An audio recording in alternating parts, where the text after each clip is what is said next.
এ আমার বাবারা, ও বন্ধু, হারিয়ে যাব একদিন, এটাই সত্য, ঠিক না বেঠিক রে? আপনি থাকবেন, আপনি থাকবেন। সবাই মহব্বতে বলেন, আসল গোরের নাম কি? কবরে যারা গেছে তারা কি আর ফিরাইছে? আহা, বন্ধুরি আমার, ও যুবক ভাইয়েরা, কেউ ফিরে আসবে না। মানুষ বড় স্বার্থপর। কবরে দেওয়ার পরে 3 দিন পরে আপনাকে আর মনে রাখবে? আমি চলে গেলে আমায় তোমরা ভুইলা যায় না। আমি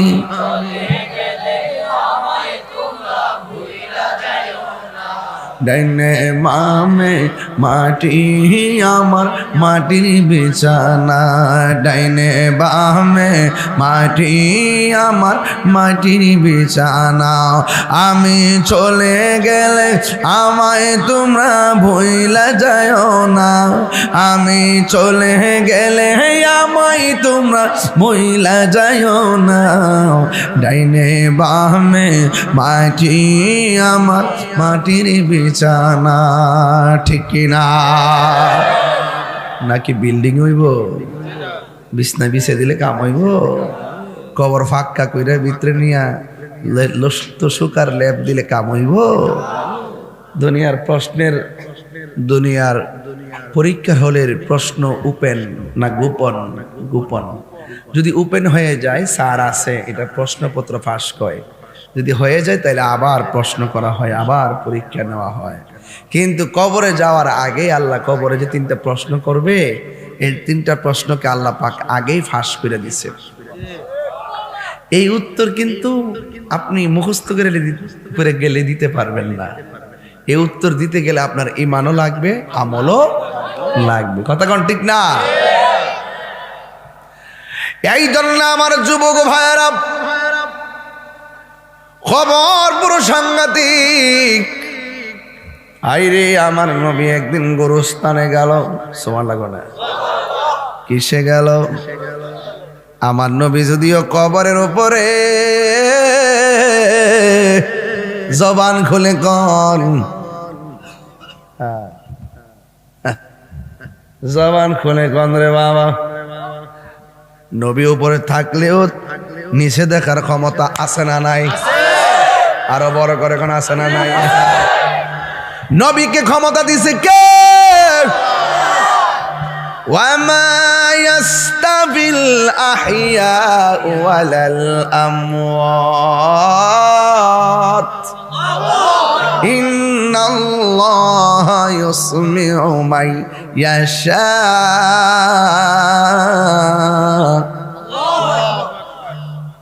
আল্লাহ রাব্বুল আলামিন বলেন, যারা মুর্দা যারা জিন্দা তারা এক হতে পারে না। ওয়া মা ইয়াস্তাবি সমান না। সুবহানাল্লাহ। যারা মুর্দা যারা জিন্দা তারা এক না। কবরে গেলে আর ফিরে আসা যায় না। আর মাটির উপরে বাড়ি থেকে বাজারে গেলে আবার বাড়িতে ফিরে যাওয়া যায় যদি আল্লাহ ইচ্ছা করে। তাইলে মুর্দার জিন্দা কি এক নাকি? আমি যেমনি বলতেছি, ডাক্তার আমার জ্বর উঠছে, আমার চিকিৎসা কইরা দেন। ও ডাক্তার আমার ফাও ভাঙ্গা গেছে, সার্জারি কইরা দেন। ঠিক না বেঠিক রে বাবা? কবরের ভিতরে 2 পাশের মাটি, ডান পাশে আপনারা চাপা মারবো,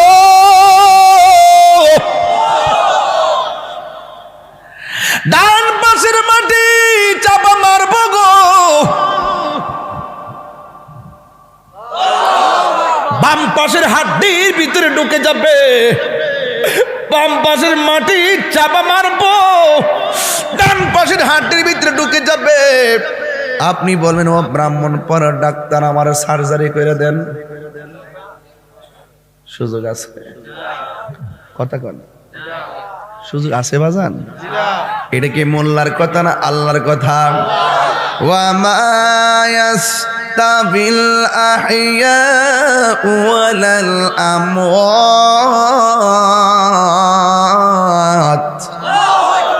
আল্লাহ রাব্বুল আলামিন বলেন, যারা মুর্দা যারা জিন্দা এরা এক না। এই মুহূর্তে ব্রাহ্মণপাড়া বাজারে একবার কিন্তু এই দিকটা যাওয়ার সময় দেখছিলাম ব্রাহ্মণপাড়া বাজারে একটা আগুন লাগছিল, মনে আসেনি জিল্লাল? ওই যে হাতের কোনার মধ্যে মুঠটা দিয়ে আগুন লাগা। ব্রাহ্মণপাড়া বাজারে আগুন লাগলে মানুষ নিভাইবার জন্য দৌড়ায় আসে, রাইট?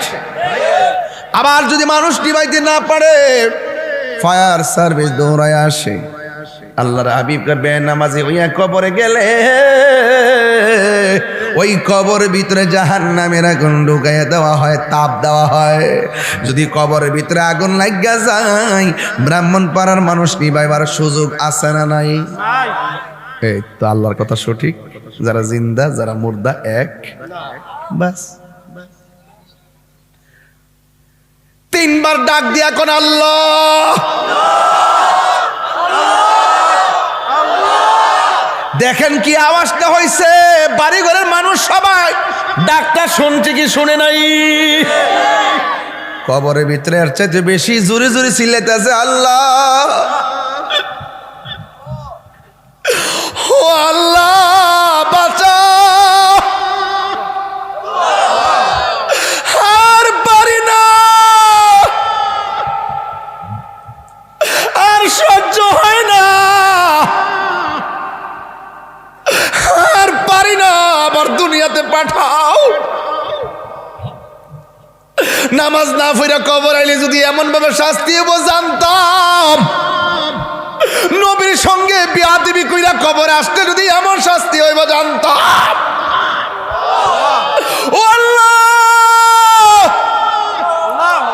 এমন ভয়ঙ্কর আওয়াজ গরু ছাগল সব আওয়াজ শুনে গায়রা সাকালাইন আই ইল্লা সাকালাইন, দুইটা জাতি আওয়াজ পাবে না রে। একটা জাতি হলো মানুষ আর একটা জাতি হলো জিন। কেন? আল্লাহ বলেন ওয়া মা খালাকতুল জিন্না ওয়াল ইনসা ইল্লা লিয়াবুদুন। হাসরের ময়দানে আমি আল্লাহ মানুষের হিসাব নেব, গরুর হিসাব একবার মনে মনে কই দেখছেন নি, এরা খাইতেছে জিন্দিগি করতেছে, বিচার নাই। আর সৃষ্টি সেরা জীব যেমন মর্যাদা দিছে আবার হিসাব অনিব, সাধারণ জিনিস না কিন্তু, ঠিক না বাজান? আপনার কি একটু কষ্ট হইতেছে? আমি তো খুতবা বেশি লম্বা করছি না, আমি ডাইরেক্ট ওয়াজে ঢুকে গেছি, বেশি লম্বা করতাম না, আপনারা কষ্ট দিতাম না আব্বা। তবে একটা কথা কইতাম চাই, গুরুস্থানে মাঝে মাঝে যায়েন, মারার লাগে দোয়া করে। বন্ধুর সাথে একসাথে চলছেন না, দোকানে বই আড্ডা দিচ্ছেন না, এই বন্ধুরা কবর গেছে গা, একটু গুরুস্থানটা তার কবরটা দেখতে যায়েন। আপনি যদি কবরটা দেখতে যান কাগজে লিখে রাখেন বাজান, আপনি মারা যাওয়ার পরে আপনার কবরটা দেখবার লাগে আপনার বন্ধু যাবে। আপনার বাবার কবর আপনি জিয়ারত করলে একদিন আপনি বাবা হলে আপনার সন্তান আপনার কবর জিয়ারত করবে। কথা বলেন ঠিক কিনা?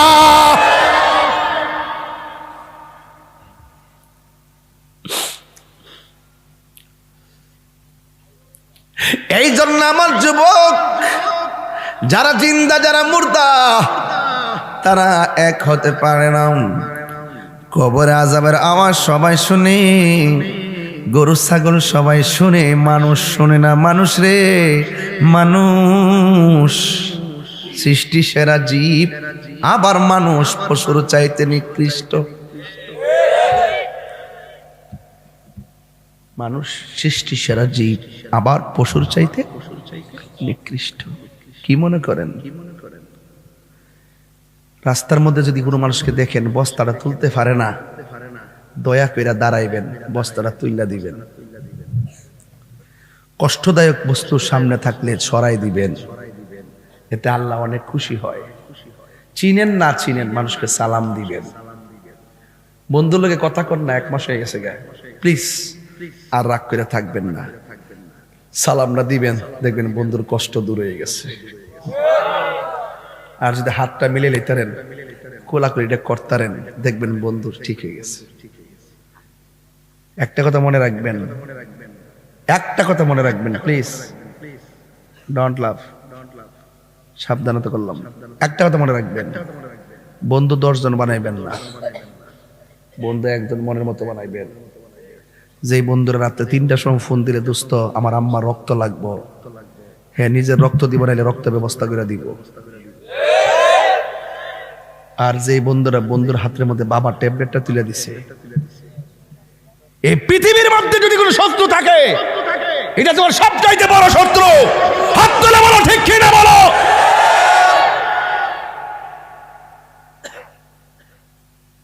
কষ্ট নেন না আপনারা, আপনারা আমাকে ভালোবাসেন, আজকে দরবার আসছেন, আমি একটু তরিকতের সুরে কথা বলতেছি, হয়তো আপনি রাগ করতে পারেন। যারা মুর্দা যারা জিন্দা তারা এক, কথা বলে এক। এখন প্রশ্ন হলো যারা কবরে চলে গেছে তারা তো চলে গেছে, আমাদের জিন্দাদের কাজ কি? আমাদের জিন্দাদের কাজ হলো কবরবাসীর জন্য দোয়া করা। জোরে কোন কি করা? আমি বলছিলাম নবী গুরুস্থানে গেছে, নবী গুরুস্থানে গেলেও উপরে থাকলো নিচে দেখার ক্ষমতা আছে না নাই? আল্লাহর হাবিব প্রথম কবরের কাছে গেল, যাওয়ার পরে নবী মুস্কি হাসি দিলেন। দ্বিতীয় কবরের কাছে গেলেন, মুস্কি হাসি দিলেন রে বাজান। তৃতীয় কবরে গেলেন, মুস্কি হাসি দিলেন। সব কবরে যায় মুস্কি হাসি দিলেন। একটা কবরে যায় নবী চোখের পানি মোবারক ছেড়ে কান্না শুরু করলেন। সাহাবীরা ডাক দিয়ে কই নবী গো, আপনি সব কবর দেখলে আপনি হাসি দিলেন, মুস্কি হাসলেন, কারণ কি? আমার নবী বলে সাহাবীরা রে, আমি যাহা দেখি তোমরা তা দেখো। নবী ডাইনে দেখার ক্ষমতা আছে না নাই? নবী বামে দেখার ক্ষমতা আছে না নাই? নবী সামনে যেমন দেখে পিছনেও দেখার ক্ষমতা আছে না নাই? হাই রে নবীরে সেই ক্ষমতা দিয়েছে কে? আল্লাহ দিয়েছে।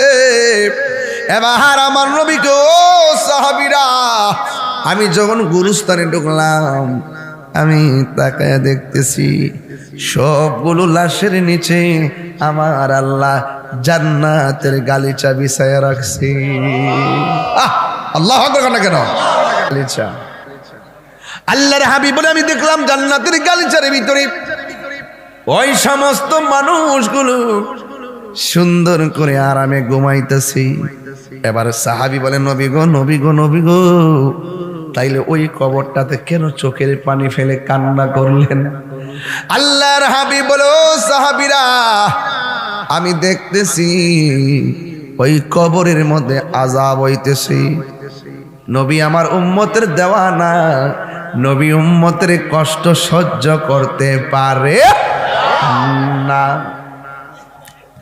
আল্লাহর হাবিব ডাক দিয়ে কি, ও সাহাবীরা,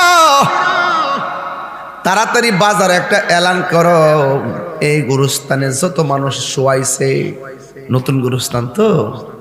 আল্লাহর হাবিবের এমন আরবের মধ্যে পাতলা পাতলা কবর, অনেক জায়গা তো তাদের।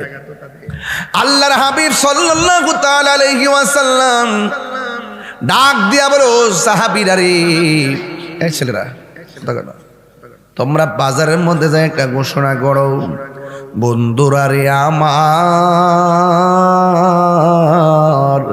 ও যুবক ভাইরা, নবী আমার বলে বাজারের মধ্যে ঘোষণা করো, যে যারে কবরে শোয়াইছে তার অভিভাবক যেন কবরের বরাবর দাঁড়ায়।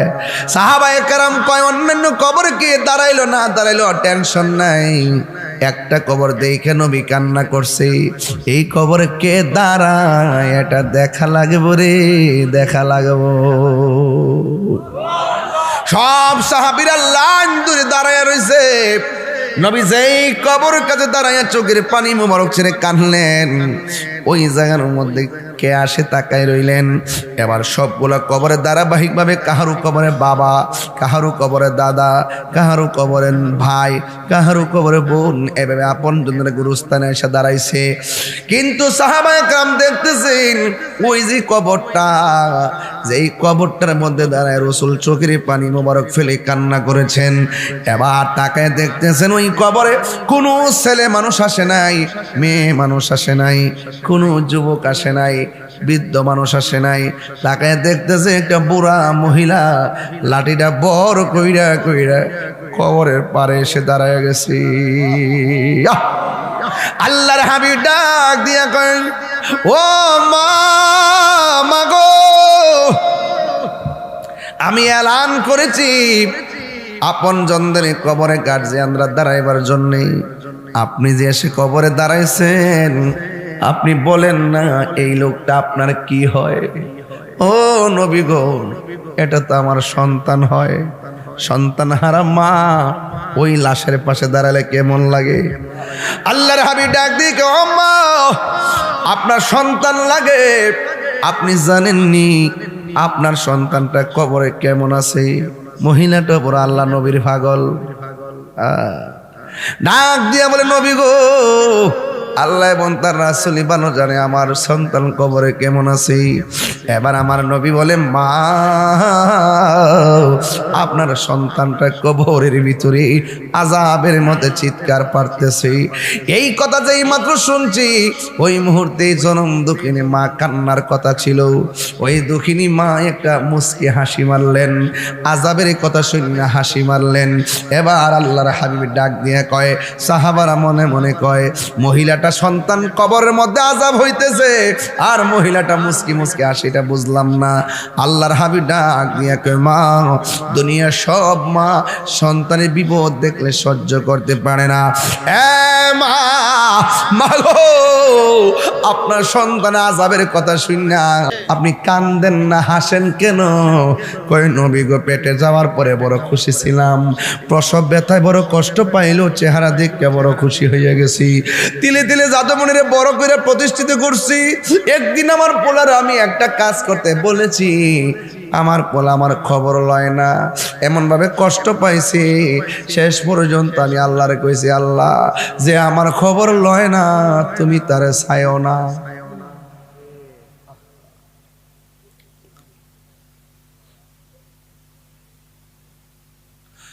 যেই সন্তান আমার খবর লয় না, ও আল্লাহ, তুমি তারে দয়া করো না।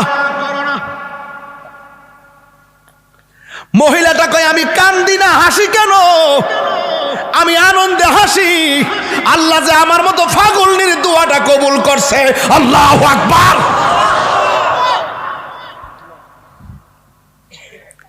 মা বাবা এমন জিনিস, খবরদার পোলাপান, আমি তাহিরিকে যদি এক সেকেন্ডের জন্য ভালোবেসে থাকো, খবরদার বলে দিয়ে গেলাম, মা বাপরে কোনোদিন কান্দায়ও না, মা বাবারে কোনোদিন দুঃখ দিয়েন না। এবার নবী কয়, মা, তোমার ছেলে কষ্ট পায় শুনে তুমি হাসতেছ, একটু তুমি দেখো না কেমন কষ্ট করে। কয়, দেখার দরকার নাই, আমার নবী মুস্তাজিবুদ দাওয়া, উম্মতের কষ্ট নবী সহ্য করতে পারে না। মারে পেয়ে গেছে, নবীর কাজ হলো ক্ষমা চাওয়ায় নেওয়া। এবার নবী আল্লাহর ডাক দিয়ে, আল্লাহ, কবরটারে আলোক করে দাও, যেন মহিলাটা তার সন্তানের কষ্টটা সরাসরি একটু দেখতে পারে। যুবক ভাইয়ের আমার, যেই মাত্র নবী দোয়া করছে, আপনারা জবান খুলে নবীর দোয়া কবুল হয় কি হয় না? দোয়া করতে দেরি, কবরটা মাঝখানটা ফেটে গেছে। এবার নবী ডাক দিয়ে কে, আম্মা, একটু দেখেন না সন্তানটা কবরে কেমনে কাঁদতেছে। আল্লাহর কসম করে বলি, আপনি মারে যতই কষ্ট দেন না কেন, 10 বছর মারে কষ্ট দিয়া দূরে থাকলেও একদিন মার সামনে এসে বলবেন, আম্মা কেমন আছেন, কথা বলতে দেরি মা 10 বছরের দুঃখ 1 সেকেন্ডে বলে যায়। এটার নামই হলো মা। যেই মাত্র মা এতক্ষণ বললো আমার দোয়া আল্লাহ কবুল করছে, আযাব হইতেছে, আমি খুশি। যেই মাত্র আমার নবী কবরটার আলো করাইছে, সন্তান যখন দেখছি কবরের মধ্যে সাইট মারতেছে, মা আর সহ্য করতে পারে না। ডাক দিয়ে কি, ইয়া রাসূলুল্লাহ, আওয়াজটা জোরে হবে, ইয়া রাসূলুল্লাহ, নবী গো,